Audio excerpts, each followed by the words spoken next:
FATCA, it's an acronym we hear a lot about at the moment, so what is it? Tom Walsh is Managing Director, Global Customs, Trade and Trust. Good to have you here, Tom. Thank you.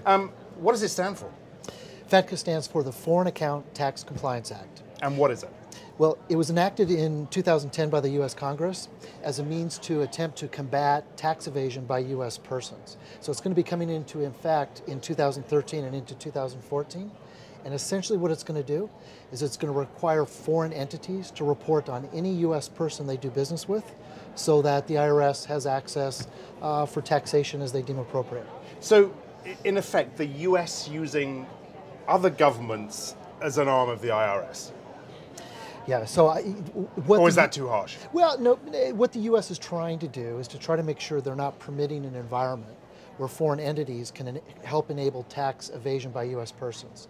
So, but the reason you're seeing foreign governments cooperate with this, frankly, is because they have the same problem themselves. And the idea of sharing tax information between governments so that every government can combat tax evasion, this is something of high interest. So it's very interesting that you're seeing the cooperation. I think that's because you're going to see more of this in the future. You're going to see other governments follow a similar path. Who will follow suit next, do you think, most quickly, would you say?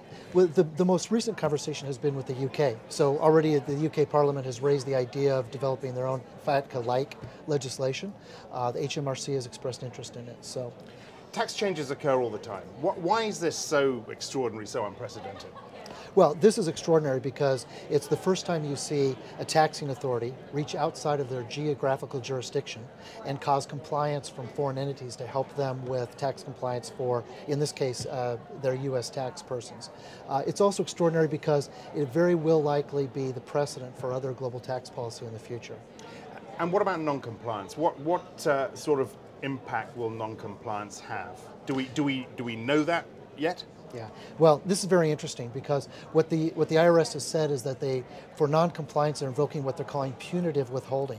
So the word punitive withholding tells you that this is actually to cause you to comply with the regulation, not so much to collect revenue. What this will effectively do for a non-compliant foreign entity is close off the U.S. markets for that entity. So it's massive. It's punitive. What should organizations, businesses be doing now to get themselves ready for this? There's a number of things that businesses should be doing right now, even though this act does not come into requirements until January of 2013 and then January of 2014. Organizations should today start assessing whether or not they can tell whether they are doing business with U.S. persons. They should be looking at what the state of that data is and whether or not that's data that they can use for the compliance purposes. It's very important right now that organizations align themselves with a technology partner to help them with this, because they're going to need to weave together this data from across many different jurisdictions globally, and they're going to need a technology partner to help them do that. And I imagine it's going to be pretty costly. Well, it could be costly, but I think here's one of the struggles that organizations have with this today. Every organization wants to comply with this regulation, but it's hard to comply with this. On the one hand, you've got risk compliance managers who are saying, we must comply, we're going to comply with this, we need to get our data in shape. And at the same time, you've got managers over customer relationships saying, we can't make this too onerous on our customers, it'll start to impact business. So how are we going to do a robust compliance of the Act, which all businesses want to do, but mitigate customer impact? That's where organizations are going to need a very strong technology partner to step in and help them deliver on both of those. Just to finish up with, do you imagine we'll get to 2014 and there will still be a large number of businesses unprepared to the extent that the US government might turn around and say, look, we've got to give business more time?